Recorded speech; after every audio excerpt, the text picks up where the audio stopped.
Assalamualaikum warahmatullahi wabarakatuh.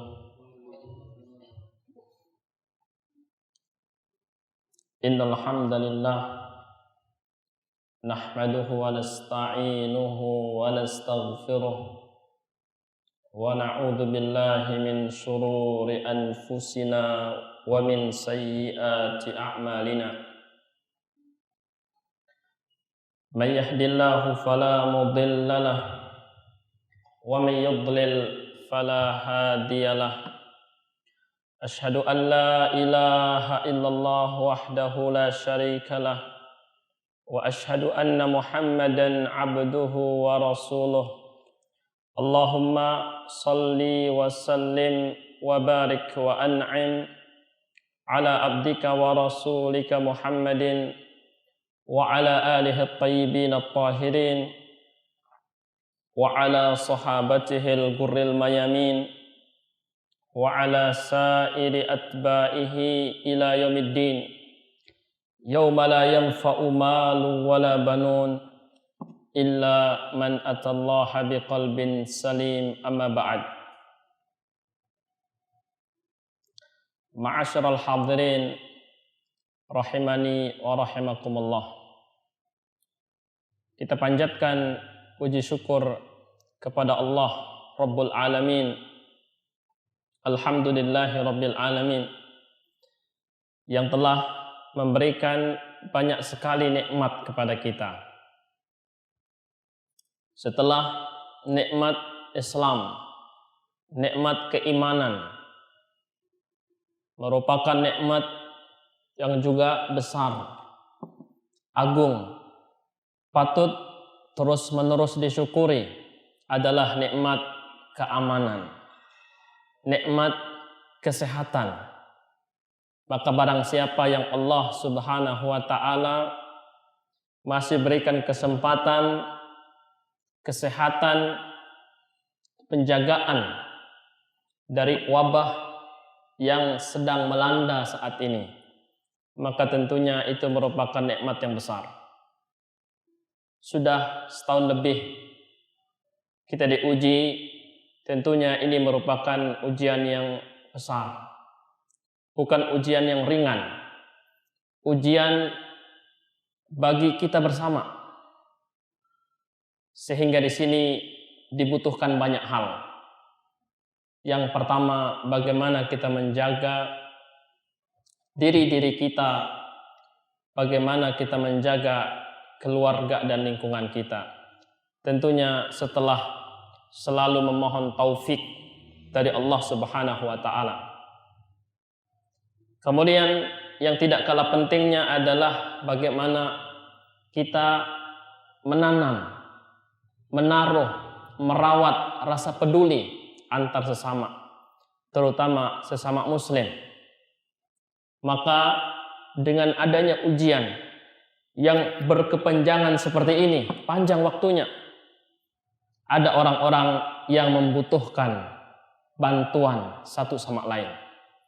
Maka di sini masing-masing kita berbagi peran.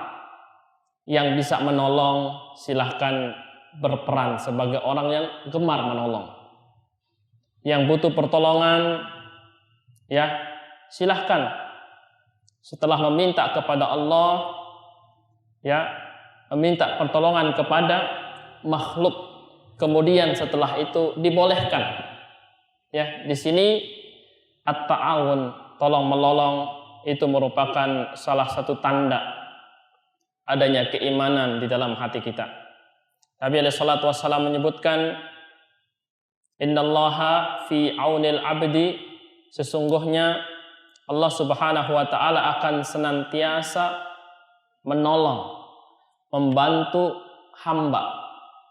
Makanal abdu fi auni akhih, selama hamba itu semangat atau mau menolong saudaranya. Maka al jaza min jinsil amal, balasan diperoleh sesuai dengan perbuatan. Menolong sesama, Allah pun akan menolong kita. Ma'asyiral muslimin, nusalli wa nusallim ala nabiyyina wa habibina Muhammad al-Mustafa sallallahu alaihi wasallam. Kita bersalawat kepada manusia yang menjadi pilihan Allah Subhanahu wa taala, Nabi kita sallallahu alaihi wasallam, kepada segenap keluarganya, seluruh para sahabat, berikutnya orang-orang yang berusaha istiqamah di atas dinil haqq sampai hari kiamat nanti. Semoga Allah Subhanahu wa taala senantiasa membimbing kita menjadi hamba-hambanya yang pandai bersyukur. Semoga Allah Subhanahu wa taala senantiasa membimbing kita untuk bisa meneladani dakwah sunnah Nabi sallallahu alaihi wasallam sampai akhir hayat kita. Allahumma amin. Ma'asyiral muslimin, kita akan melanjutkan materi baru kita di dalam kajian yang sebelumnya telah kita mulai. Sedikit kita mengulang beberapa poin yang pernah kita sampaikan pada pertemuan yang telah lewat, yang mengenai nasab Nabi Shallallahu Alaihi Wasallam. Minimal ada 3 nama yang kita ketahui sejarah singkatnya. Siapa mereka? Yang pertama adalah Abdullah, ayahnya Nabi kita Shallallahu Alaihi Wasallam. Yang kedua adalah kakek pertamanya, yaitu Abdul Muttalib, yang nama aslinya adalah Syaibah. Kemudian yang ketiga adalah Hashim. Muhammad Shallallahu Alaihi Wasallam bin Abdul Muttalib, bin Abdullah, ini yang pertama, bin Abdul Muttalib yang kedua, kemudian bin Hashim. Minimal 3 ini. Bagi yang menghafal, yang ingin mengetahui lebih banyak, maka ini tentunya sangat bagus. Tapi barang siapa yang hanya mengingat 3 nama ini ketika menyebutkan nasab Nabi Shallallahu Alaihi Wasallam, maka itu juga sudah cukup baik, Nah, sedikit kita mengulas tentang Hashim. Hashim, kakek Nabi Shallallahu Alaihi Wasallam yang kedua, adalah seorang yang dermawan. Nama aslinya adalah Amr. Diberikan julukan Hashim, dan dia terkenal dengan nama itu, dengan julukan itu karena dia punya kebiasaan meremukkan roti yang dibagi salah satunya kepada para jamaah haji. Jadi Hashim artinya orang yang sering meremukkan. Jadi julukan itu disematkan kepada beliau, melekat pada dirinya sampai mampu menggantikan nama aslinya. Bayangkan, lebih terkenal julukannya.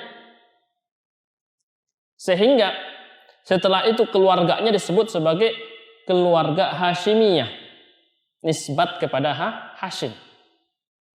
Padahal nama aslinya adalah Amr.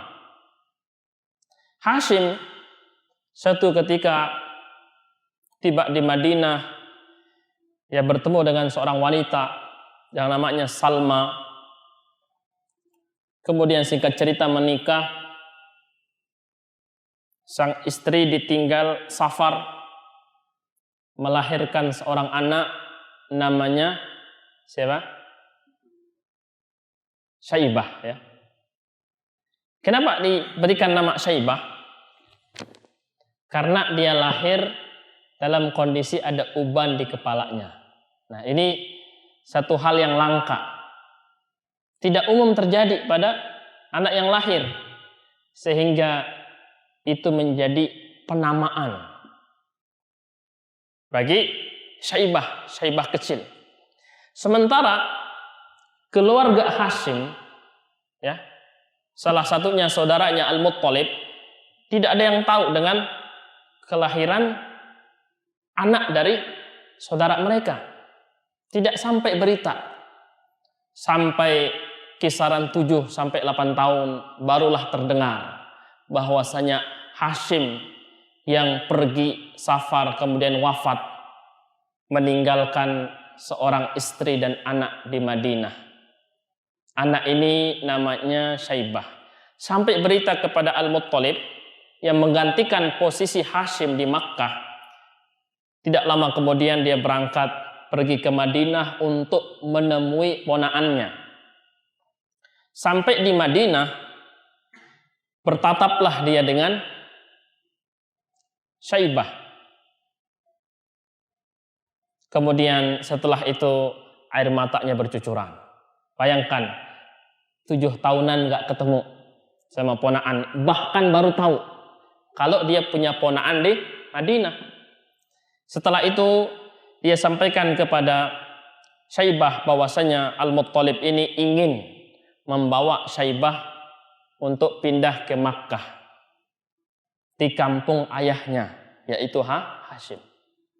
Akan tetapi Syaibah kecil ini tidak ingin ikut kecuali ibunya merelakan kepergiannya setelah dapat restu dari ibunya. Kemudian Al-Muttalib berbincang dengan Salma, tidak juga diizinkan. Lalu terjadi negosiasi tawar-menawar. Maka Al-Muttalib mengatakan, anak ini akan aku bawa ke Makkah dan dia akan mengganti posisi ayahnya menjadi orang yang mulia. Nah, alasan inilah yang menjadikan sang ibu rela mengizinkan anaknya untuk ikut dengan pamannya. Maka Syaibah dibawa di atas tunggangan berupa onta. Sesampainya di Makkah, disitulah orang-orang Makkah yang menokohkan Al-Muttalib itu ramai menyambut, ramai melihat. Tidak sedikit di antara mereka yang mengatakan Abdul Muttalib. Abdul Muttalib, ada anak atau orang baru dan itu adalah budaknya Al-Muttalib. Abdul artinya di sini budak, ya. Jadi ada sosok anak kecil, ya, hampir remaja. Dia adalah budaknya Al-Muttalib. Disebutlah Abdul Muttalib. Nama aslinya siapa? Syaibah. Jadi dia mengatakan, orang-orang itu mengatakan budaknya Al-Muttalib, budaknya Al-Muttalib, budaknya Al-Muttalib. Tetapi pada dasarnya Al-Muttalib tidak menerima panggilan itu. Sampai-sampai dia mengatakan, wahai Hakum, celaka kalian. Ini adalah anak saudaraku, Hashim. Jadi bukan budakku. Tetapi kata-kata atau nama Abdul Muttalib itu terlanjur familiar, terbiasa. Sebagai kesan awal, dia datang dikira sebagai budak, disebut Abdul Muttalib, sampai seterusnya panggilannya Abdul Muttalib. Ya. Jadi itu asal muasal, ya, dia dipanggil Abdul Muttalib. Menutup namanya. Jadi sebutan menggantikan nama yang asli. Kemudian singkat cerita, Abdul Muttalib ini menggantikan Abdul Muttalib menggantikan posisi Al-Muttalib setelah dia meninggal dunia. Sampai ditokohkan oleh kaumnya, oleh kabilahnya. Dan di situ ada beberapa kejadian penting yang perlu kita ingat. Yang pertama, Abdul Muttalib yang mengurusi seluruh urusan jamaah haji saat itu. Menggantikan posisi siapa? Ayahnya yang sebelumnya digantikan oleh Al-Muttalib pamannya. Nah, kemudian di situ juga terjadi penggalian sumur Zam-Zam seperti yang telah kita sebutkan pada pertemuan yang lalu. Yang ketiga, ya, beliau bersumpah jikalau Allah Subhanahu wa taala memberikan dia karunia berupa 10 anak, dia akan menyembelih salah satunya. Dia bernadar. Jadi nadarnya orang dulu aneh-aneh. Ya, orang sekarang nggak berani. Sebahagia apapun tidak mungkin menjadikan anak sebagai tumbal. Atau barangkali ada orang seperti itu. Ya. Maka di situ lahirlah 10 anak. Allah berikan 10 anak sesuai yang dia minta. Tiba saatnya dia harus menepati nadarnya. Baik, pertanyaan, nadar yang mengandung kemaksiatan wajib ditunaikan atau tidak? Hukumnya tidak. Dia gugur dengan sendirinya. Tidak wajib karena maksiat. Akan tetapi mereka bukan orang yang mengenal hukum secara detail. Bahkan Nabi kita SAW belum diutus saat itu. Belum lahir. Ya. Syariat yang akan disampaikan sebagai syariat Islam belum ada. Hanya ada sisa-sisa syiar agama Nabi Ismail alaihissalam. Salah satunya haji. Masih ada. Tapi yang lainnya, hukum detail ini itu, yang nggak ada. Nah, ketika itu, dia mengundi siapa di antara 10 anaknya yang akan dia sembelih. Dia belum tahu. Maka dia undi. Maka nama yang keluar adalah Abdullah. Di masa itu orang biasa menyematkan nama dinisbatkan kepada Allah. Ya, Abdullah. Banyak sekali nama Abdullah. Walaupun orang-orang jahiliyah, ya, orang Arab saat itu sudah banyak melakukan kesyirikan. Tapi nama Abdullah itu tetap ada. Maka ada perbedaan kesyirikan orang yang jahil, benar-benar jahil tentang Allah Subhanahu wa taala, dengan kesyirikan masyarakat jahiliyah saat itu ada perbedaan. Masyarakat jahiliyah mereka berbuat syirik tapi tetap sebagian mereka menyembah Allah Subhanahu wa taala. Tapi mereka menduakan, menyekutukan, seterusnya. Tapi giliran mereka harus meminta dan permintaan itu serius, urgent, mereka hanya meminta kepada Allah Subhanahu wa taala. Ketika mereka berada di atas perahu kapal terombang-ambing oleh ombak, ditiup oleh angin sehingga arah kapal ini tidak menentu, da'awallah. Saat itu lupa kepada patung dan berhala. Yang diminta adalah Allah. Falamma najjahum ilal bar, ketika Allah Subhanahu wa taala selamatkan karena doa mereka yang tulus, tidak lagi mengharapkan kecuali kepada Allah. Idzahum musyrikun, kalau sudah selamat ke darat syirik lagi. Itu orang dulu. Nah, diulangi lagi. Kenapa diulang? Karena tidak satu pun yang terima kalau yang disembelih itu adalah Abdullah. Dia disayang oleh seluruh saudara-saudaranya. Dia disayang oleh paman dan bibinya. Sampai-sampai sebagian mu'arrikh menyebutkan, kalaulah ada nama yang keluar, yang penting bukan nama Abdullah, sudahlah, itu keputusannya. Tapi kalau Abdullah jangan. Ya, kocok lagi. Ternyata yang keluar sama. Sampai berkali-kali.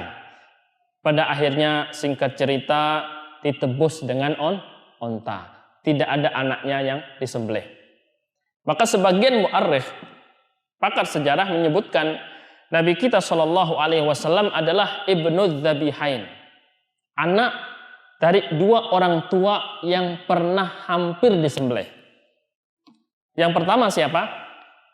Ismail alaihissalam, hampir disembelih oleh ayahnya Nabiullah Ibrahim alaihissalam. Kita semua pernah mendengar kisah itu. Kemudian yang kedua Abdullah, hampir disembelih karena nazar ayahnya Abdul Muttalib. Dua-duanya Allah selamatkan. Ya. Dan pada akhirnya Nabi kita Shallallahu Alaihi Wasallam terlahir dari turunan mereka berdua. Nah, kemudian di antara kejadian yang juga perlu diingat merupakan catatan sejarah tentang Abdul Muthalib. Di masanya lah terjadi kisah ya tentara gajah, tragedi, kejadian penyerangan Ka'bah yang dilakukan oleh pasukan gajah, dan di tahun itulah kelahiran Nabi kita Shallallahu Alaihi Wasallam. Maka berikutnya adalah kelahiran Nabi Shallallahu Alaihi Wasallam juga di masa Abdul Muthalib.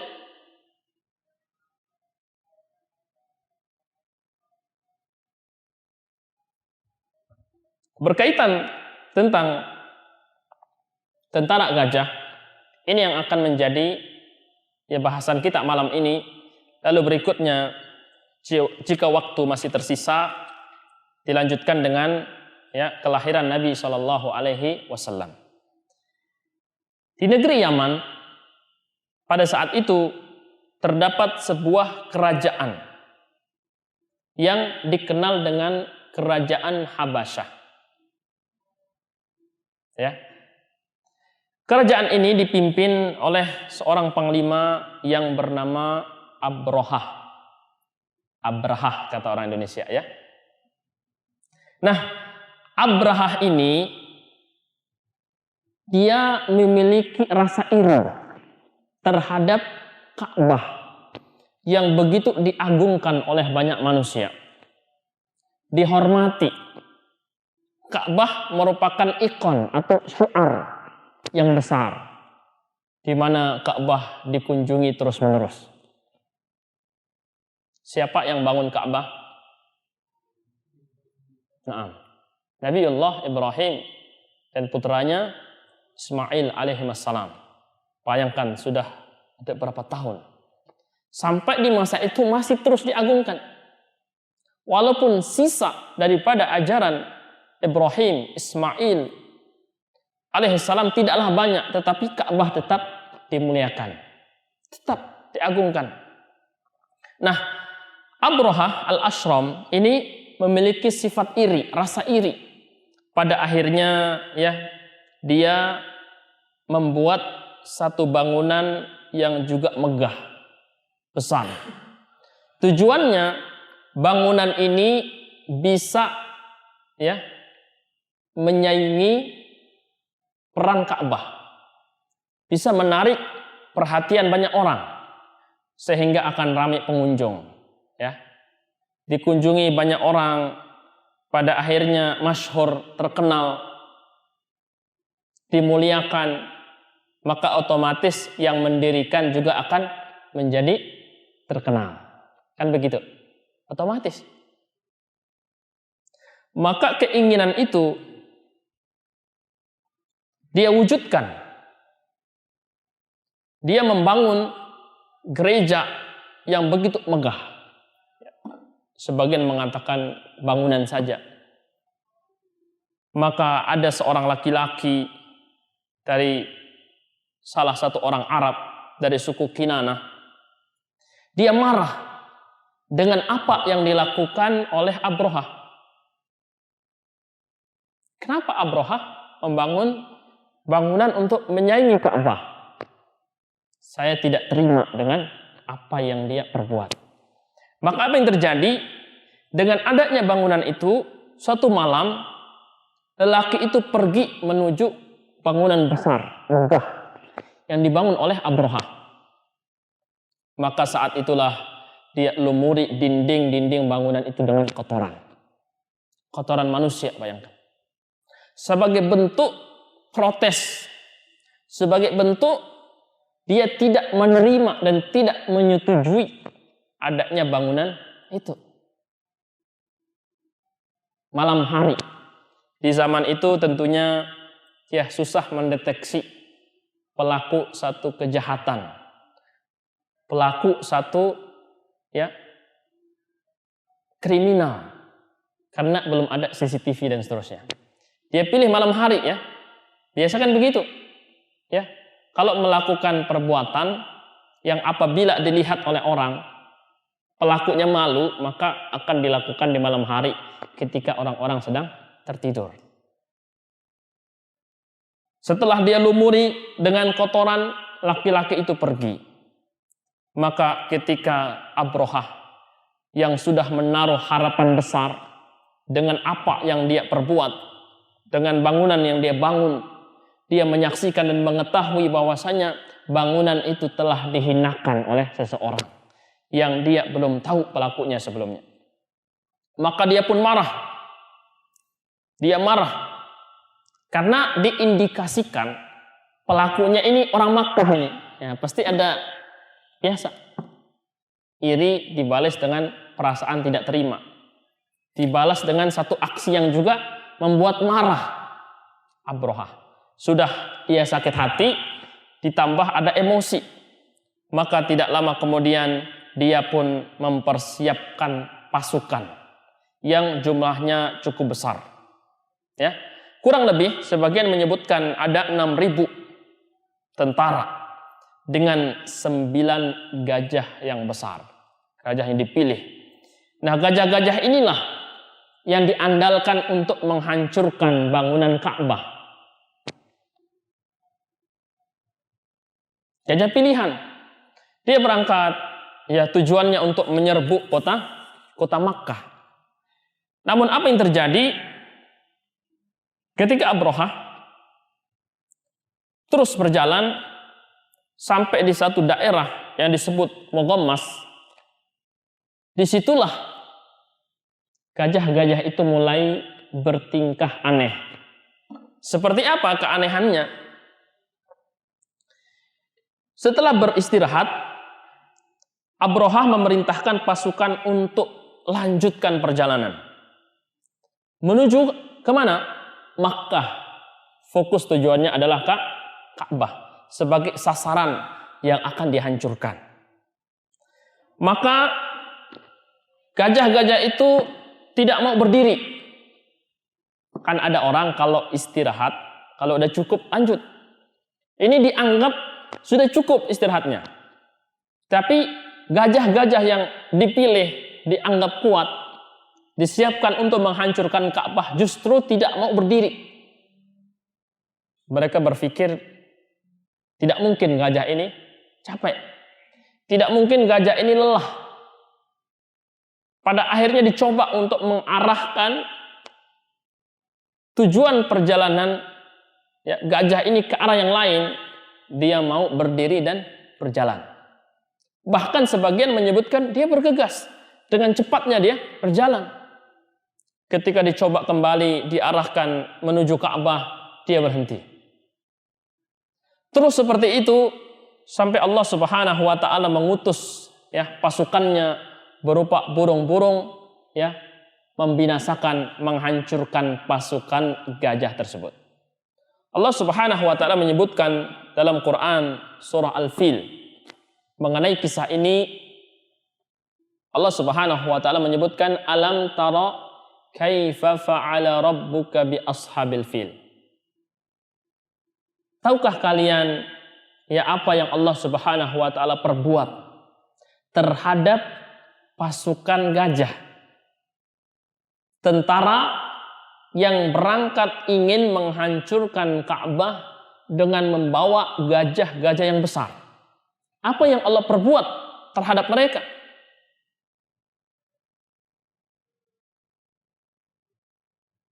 Alam yaj'al kaidahum fi tadlil. Tidakkah Allah Subhanahu wa taala menjadikan makar, tipu daya mereka itu sia-sia, gagal. Tarmihim bihijaratin min sijil. Allah Subhanahu wa taala melempari mereka dengan hijarah, batu-batu kecil. Yang tentunya batu itu batu yang sangat panas, yang menghancurkan semua benda yang tersentuh oleh batu itu. Maka orang-orang yang dilempari dengan batu itu faja'alahum ka'asfin ma'kul. Persis kondisinya seperti dedaunan yang hampir habis, tercabik-cabik, bolong, rusak karena dimakan oleh ulat. Jadi benar-benar hancur. Jadi kejadian ini tidak lama sebelum Nabi kita Shallallahu Alaihi Wasallam dilahirkan. Sebagian menyebutkan lebih lengkap bahwasanya ketika Abrahah mendekati Makkah, terjadi negosiasi. Dia menyampaikan informasi kepada Abdul Muttalib yang pada saat itu sebagai tokoh Makkah. Apa yang akan dilakukan oleh Abrahah disampaikan. Supaya apa? Supaya orang-orang Makkah membiarkan mereka menghancurkan Ka'bah. Sehingga tidak terjadi perlawanan. Jadi cukup yang menjadi objek sasaran Ka'bah saja. Ya sudah, orang-orang Makkah yang nggak mau punya urusan yang rumit, nggak mau berperang, nggak mau menerima bahaya, ya sudah, pergi aja atau abaikan saja. Tetapi di situ Abdul Muttalib mengatakan, kita menyingkir, biarkan saja Ka'bah ini ada Robnya yang akan menjaganya. Bayangkan keyakinannya kuat. Dia yakin sepenuhnya bahwasanya Ka'bah ini punya Rob, punya pemilik, dan pemiliknya pasti akan menjaganya. Sehingga mereka dari kejauhan mengintip apa yang akan terjadi. Dan memang benar Allah Subhanahu wa taala benar-benar menjaga rumahnya. Allah binasakan orang-orang atau pasukan yang ingin merusak atau menghancurkan rumahnya. Jadi makar dibalas dengan makar. Wa makaru wa makarallah. Mereka menyusun satu makar. Mereka merencanakan rencana yang buruk, melakukan aksi yang jahat, dan Allah Subhanahu wa taala menyusun makar yang lebih indah. Wallahu khairul makirin, dan Allah Subhanahu wa taala yang sebaik-baiknya menyusun makar sebagai balasan bagi orang-orang yang zalim. Baik, seperti itu. Kita ulangi sekali lagi, di antara referensi utama membaca sirah Nabi SAW adalah kitab yang kita sebutkan kemarin, yang dituliskan oleh Syekh Safiyur Rahman Al-Mubarakfuri, karena kitab ini disebutkan oleh banyak ulama yang terkini sebagai kitab yang lengkap, menceritakan sejarah Nabi SAW.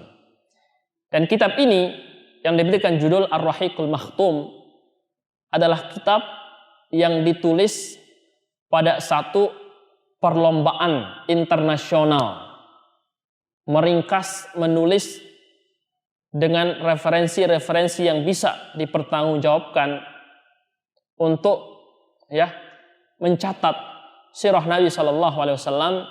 Maka kitab ini diangkat sebagai kitab yang terbaik, sehingga dicetak dan diterjemahkan ke dalam berbagai bahasa dunia.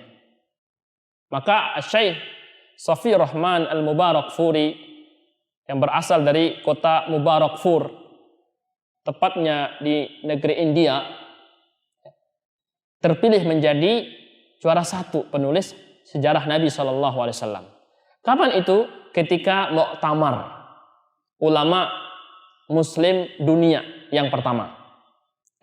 Sudah kita bahas pada pertemuan yang pertama kemarin.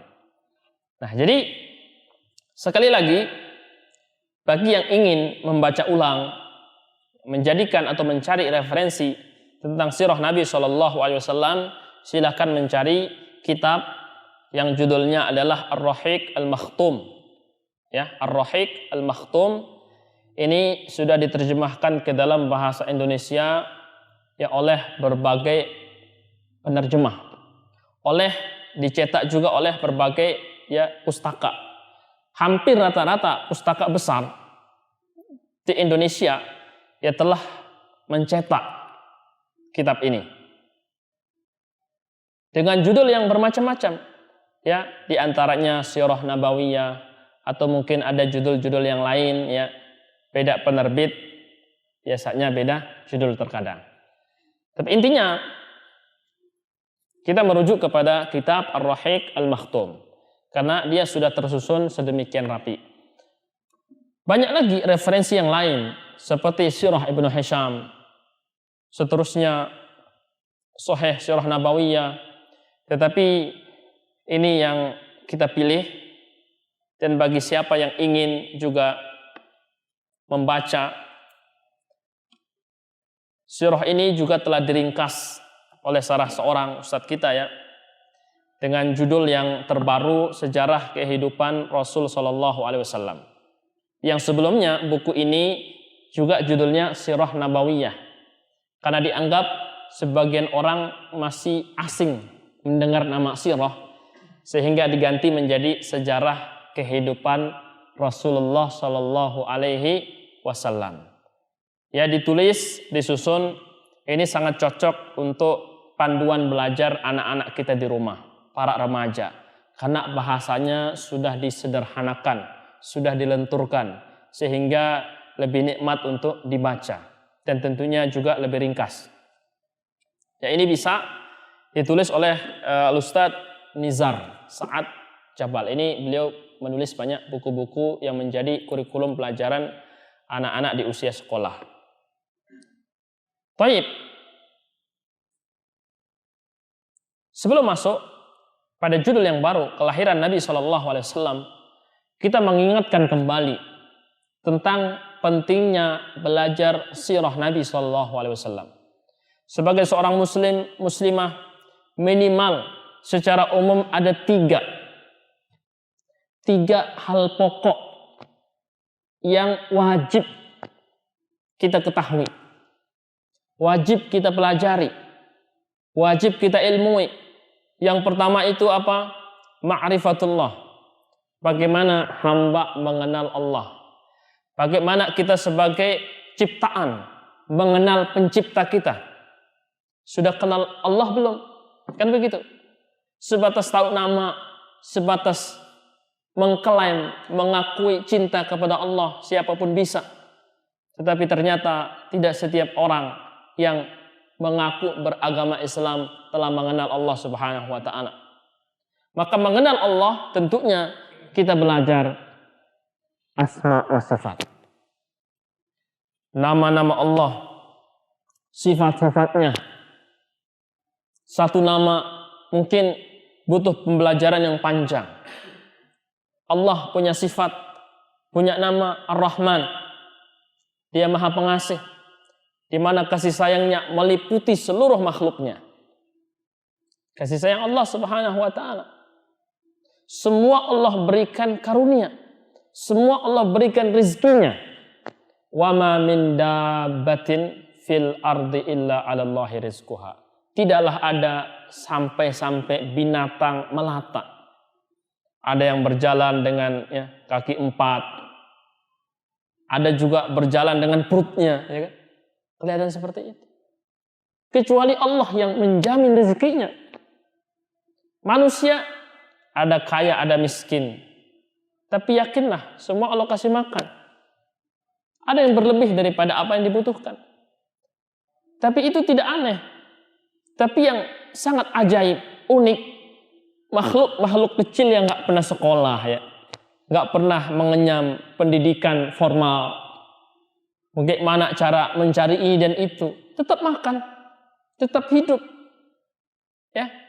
Dan Nabi SAW pernah menyebutkan seharusnya perumpamaan tawakalnya manusia, khususnya orang-orang beriman, seperti burung.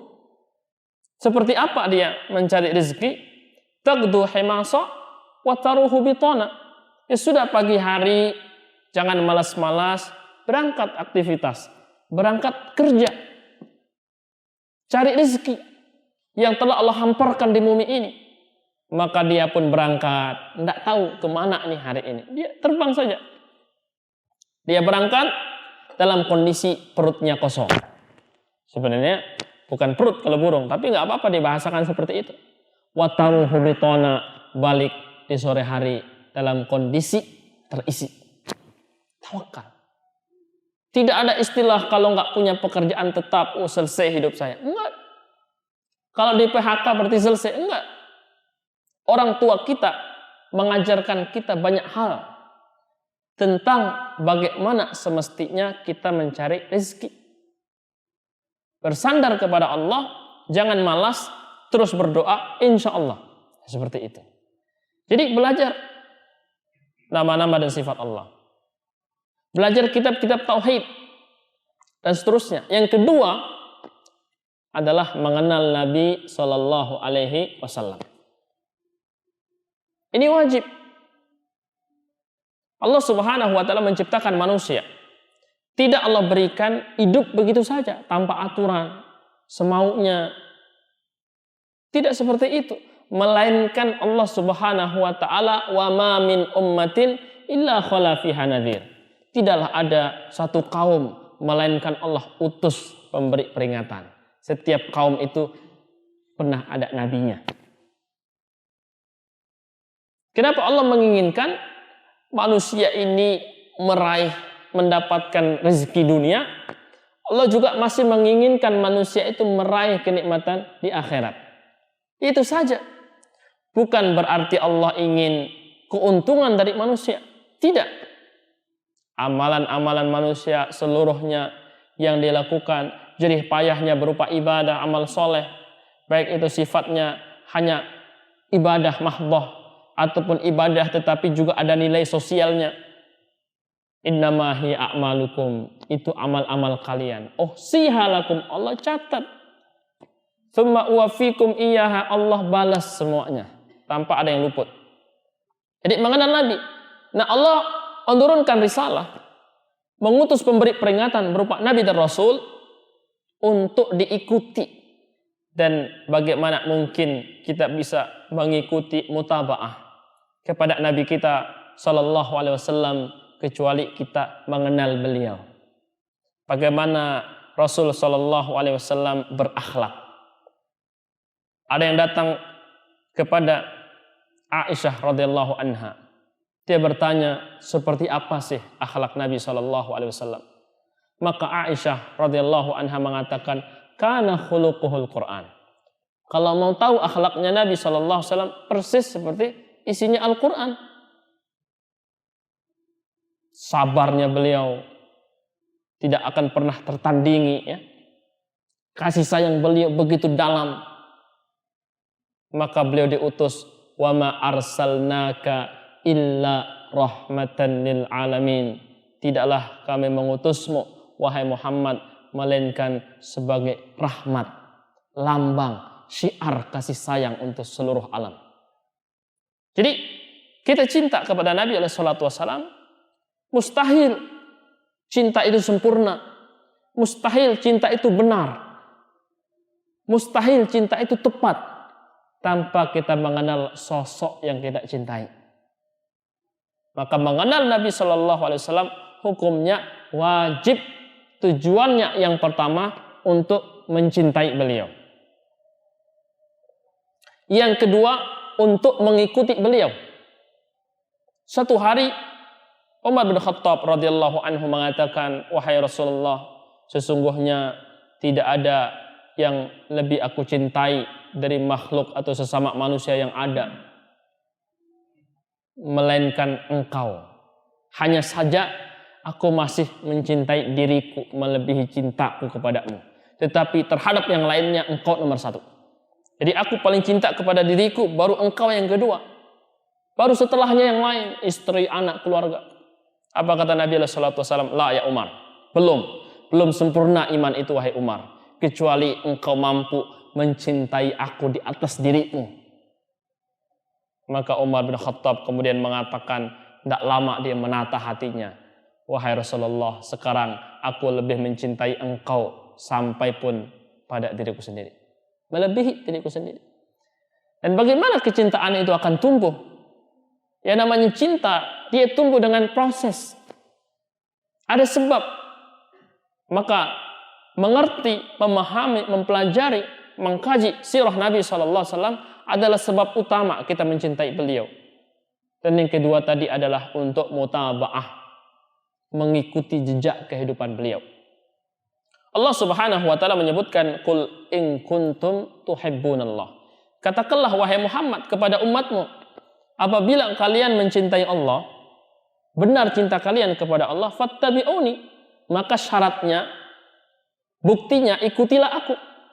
Yuhibbukumullah, balasannya Allah akan mencintai kalian. Mencintai Allah, semua orang mengaku mencintai Allah. Namun apakah Allah cinta kepada kita? Belum tentu. Supaya Allah juga cinta kepada kita, setelah kita mengaku cinta kepada Allah, maka ikuti kehidupan Nabi Sallallahu Alaihi Wasallam. Terutama dalam hal ini, dari masa kenabian sampai beliau wafat, itu semuanya adalah ajaran. Karena para mu'arrikh membagi sejarah ini menjadi dua. Yang pertama dari kelahiran atau sebelum lahirnya Nabi SAW sampai ke usia 40. Jadi hidup beliau dari awal lahir sampai usia 40. Itu sebagai fase yang pertama. Karena di masa ini beliau sebagai sosok manusia biasa. Belum diangkat menjadi nabi dan rasul. Usia 40 ada kenabian, nubuwah, ada risalah, kerasulan. Maka di situ sudah sangat-sangat berbeda. Semuanya adalah ajaran. Semuanya adalah keteladanan. Nah, seperti itu. Kemudian yang ketiga, yang wajib kita ketahui di awal-awal kita mempelajari Islam. Hal-hal pokok yang menjadi inti keilmuan seorang muslim adalah mengenal agama, mempelajari agama Islam. Secara khusus yang dimaksudkan di sini adalah al-ahkam asy-syar'iyyah, hukum-hukum syara'. Hukum syar'i. Ada berapa hukum syar'i? Ada 5. Ada halal, lawannya haram, ya kan? Ada mustahab, lawannya makruh. 4. Yang terakhir mubah. Halal haram jelas. Di tengah-tengahnya masih ada syubhat. Apa itu syubhah? Sesuatu yang samar. Halal enggak? Haram enggak? Bingung. Apa solusinya? Islam mengajarkan jauhi yang samar. Pasti selamat. Nah, ada begitu. Jadi 5 itu diketahui. Berarti yang halal untuk dinikmati. Mubah. Kemudian yang wajib untuk ditunaikan dengan komitmen. Keistiqomahan. Yang haram untuk dijauhi tanpa ada negosiasi. Kecuali darurat. Kemudian yang mustahab untuk dijalankan sebagai tambahan pahala-pahala. Memang melakukan yang mustahab itu tidak wajib. Ditinggalkan pun tidak mendapatkan dosa. Tetapi bukankah kita ini butuh tambahan pahala? Ketika amal seorang hamba ditimbang kelak, dilihat sholatnya, kalau sholat wajibnya udah selesai diperiksa, masih kurang, dicarikan tambalannya dari yang sunnah-sunnah. Sholat sunnahnya ada nggak? Oh, kurang dari sholat wajibnya, ditambal dari pahala puasa sunnah. Jadi sekali lagi, kesimpulannya, dan ini akan menjadi motivasi kita untuk terus belajar, 3 hal pokok yang wajib kita ketahui dan maksimal ya, kita kuasai. Yang pertama, mengenal Allah. Asma, sifat, selesai dipelajari. Dan tidak semua kaum muslimin hafal tuh nama-nama Allah yang 99. Sering dites, hafal. Belum Ustaz. Usia 40. Kalau diapalin ini setahun 1, itu udah 40 urutan yang dihafal. Tapi nyebutin secara urut 40 itu nggak bisa. Di usia 40, bayangkan. Lalai kita. Nah, tauhid pelajari. Supaya kita tidak mendua dalam menuhankan. Karena Tuhan itu esa. Qul huwallahu ahad. Nah, yang kedua sekali lagi adalah mengenal Nabi SAW. Ini dengan membaca kutub asyar, ya, membaca kitab-kitab sejarah yang mencatat tentang kehidupan beliau Shallallahu Alaihi Wasallam. Salah satunya di sini adalah kitabnya Syekh Safiyur Rahman Al-Mubarakfuri rahimahullahu taala, salah seorang ulama dari India, tepatnya di kota Mubarakfur. Ya, ini sangat bagus. Dan juga silahkan ya kitab-kitab lain yang bisa dipertanggungjawabkan sumbernya. Yang terakhir tadi memahami hukum-hukum syariat, ya, wajib, haram, kemudian mustahab, makruh, kemudian yang terakhir adalah mubah. Dengan memahami, mempelajari ketiga hal pokok ini, maka selesai kewajiban kita sebagai seorang muslim. Layak kita bawa pengetahuan itu dan amal daripada pengetahuan yang kita pelajari untuk menghadap Allah Subhanahu wa ta'ala. Akan tetapi apabila kita hidup bertahun-tahun, puluhan tahun, 60, 70, lalu kita sama sekali tidak mengetahui, apalagi menguasai, maka kita malu ketika Allah bertanya, apa yang engkau lakukan selama ini? Nikmat usia yang aku berikan kepadamu, umur 60, 70, untuk apa? Tapi ada salatu wassalam menyebutkan, Allah tidak menerima uzur dari orang yang Allah telah berikan kesempatan 60 tahun. Tapi masih mengatakan karena ini, karena itu. Enggak bisa baca Al-Quran karena ini. Enggak ngerti siapa itu Nabi SAW karena kesibukan ini. Tidak ada alasan. Karena 60 tahun ke atas itu sudah waktu yang cukup panjang. Maka tidak ada alasan untuk tidak mengenal Allah, tidak mengenal Nabi SAW, tidak mengenal atau mengetahui ajaran Islam. Bila taufik wal hidayah, karena waktu barangkali ada pertanyaan sebelum kita tutup. Silahkan.